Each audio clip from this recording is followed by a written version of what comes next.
Hey everybody, Edo here, and for this week's video, I want to talk about determining your price point, how to think about what you should charge for your game that you're working on. And you know, there's a lot that goes into this, and there are a lot of rules of thumbs, and people say, hey, you should do 5x your cost for your retail price, or 6x or 10x, and everyone tries to make it really simple and sort of say, just do this, you'll be fine. But I think there's a lot more to it. Not so much that this will be a long video, but I think there are a few core things that you should be considering and thinking through with paper to come up with your price point. And so let's start. So first and foremost, whether or not you're going to use a multiplier, you need to understand the cost to manufacture your game, but not only the cost to manufacture it, but every cost that's involved with it getting to whatever, retail platform you're using or however you're distributing it, right? So this includes whether or not you're going to take into account any sunk costs, sort of investment to date and how you want to think about that in the product to date. A lot of people don't, but let's set that aside. But there's that. Then there's the cost of the actual paper and wood and plastic or whatever. Then there's the cost to ship it. There's the cost to do testing on it. There's the cost to get to all your channels. If you worked with a designer, there may be royalties. If you've worked with an artist, there might be royalties. And then you have to take into account, so like you could say, okay, well, those are all my costs. Then I'm going to just sell it direct. And maybe you don't give any shipping discounts. So you're like, cost me $5, I'm going to sell it for $20. Well, if you're the one selling it and you're not taking into account any shipping, then you can be like, oh, well, $5, $20, I made $15. That's great. Maybe.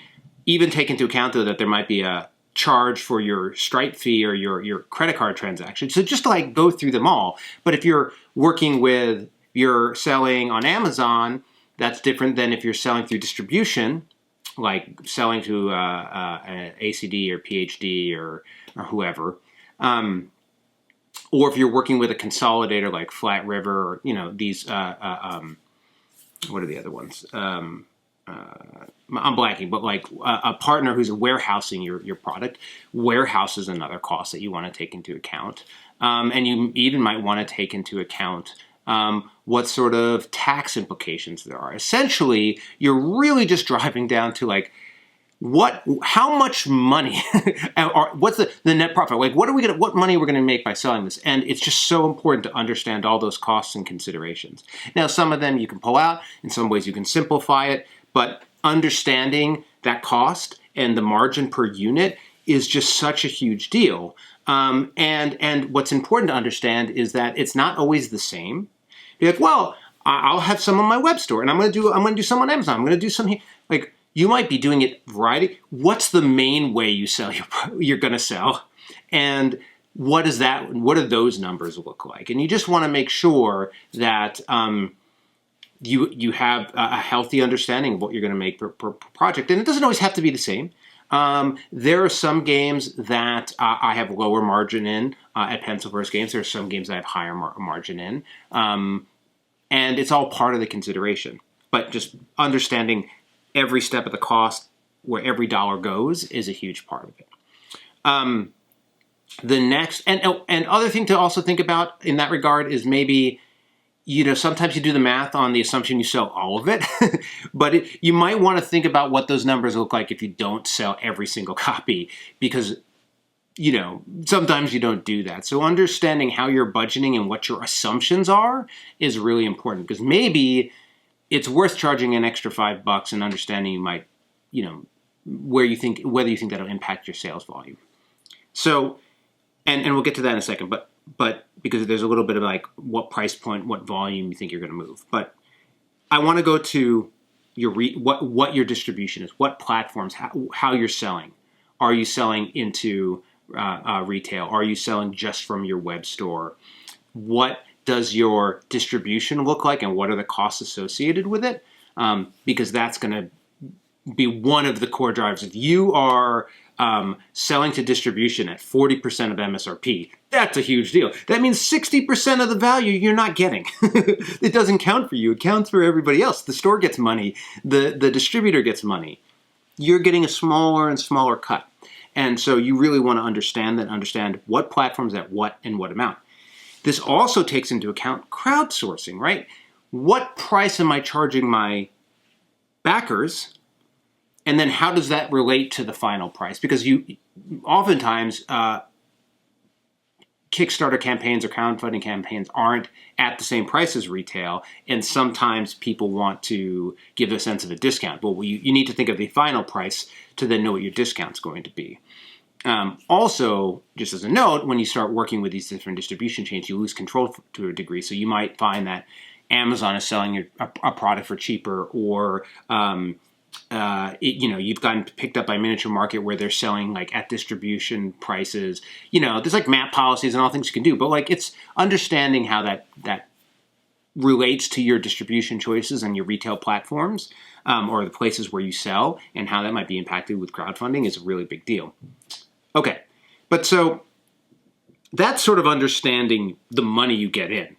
That's very different than understanding what people are willing to pay for and what they expect, right? Like it's supply and demand, right? So you could be like, well, I'm going to have a game. It costs me, $5 to manufacture. I'm going to 10x and I'm going to sell it for $50. But if no one wants to buy it, it doesn't matter, right? So you actually have to, you could limit supply. There's all sorts of tricks. But generally speaking, you should be thinking about the consumer, the person buying.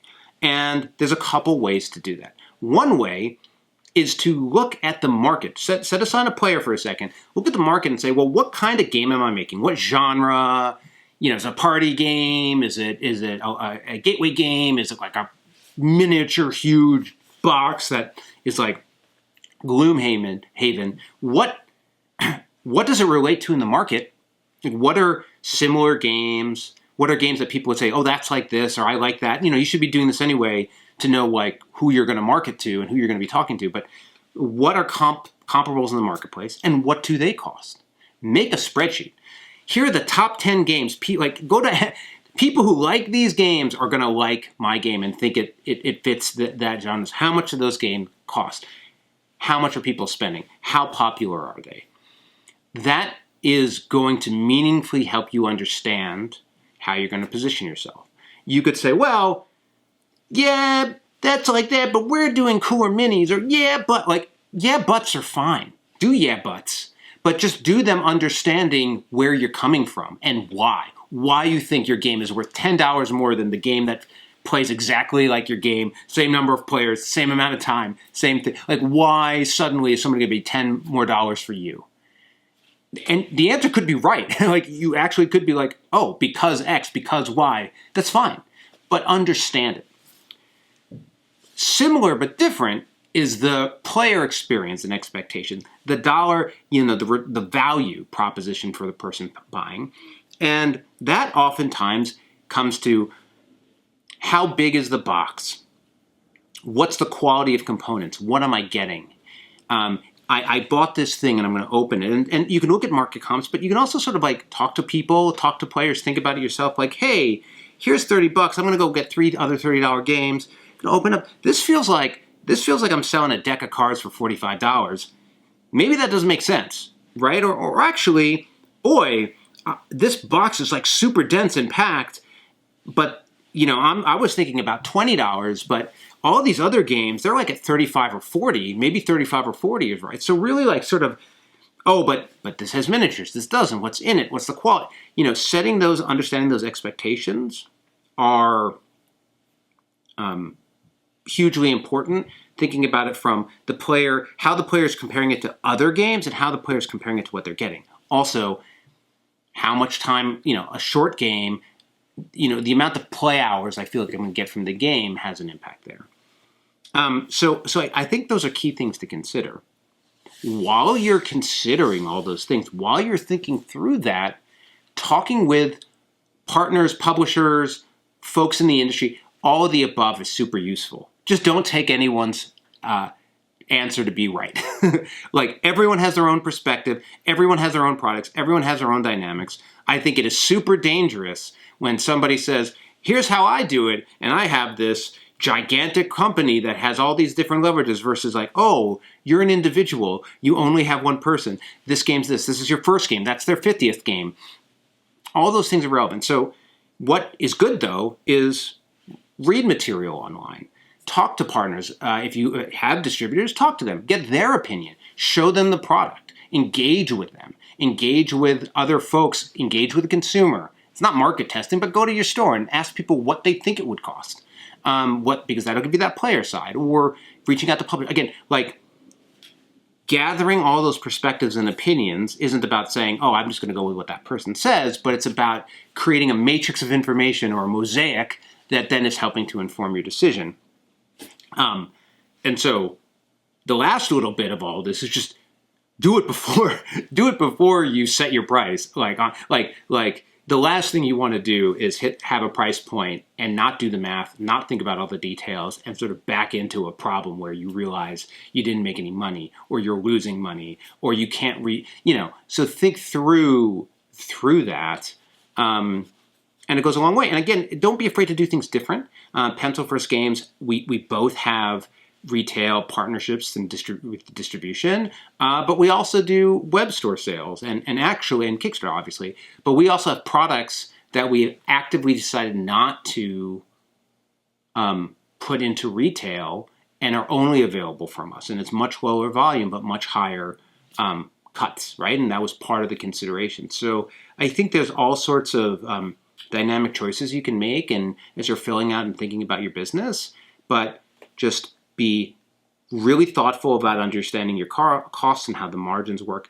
Think about where you're going to be selling and how, and then look at the other comps in that place you're going to be and what players' expectations are from there. And I think that, and then again, you can get into, but do it with a perspective, right? So anyway, hopefully that was useful. I think a lot of this is straightforward, but it's always good to be reminded of it, myself included. So anyway, thanks. Bye.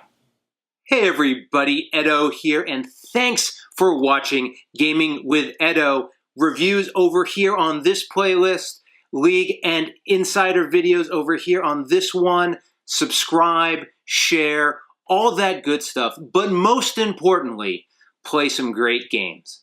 Thanks.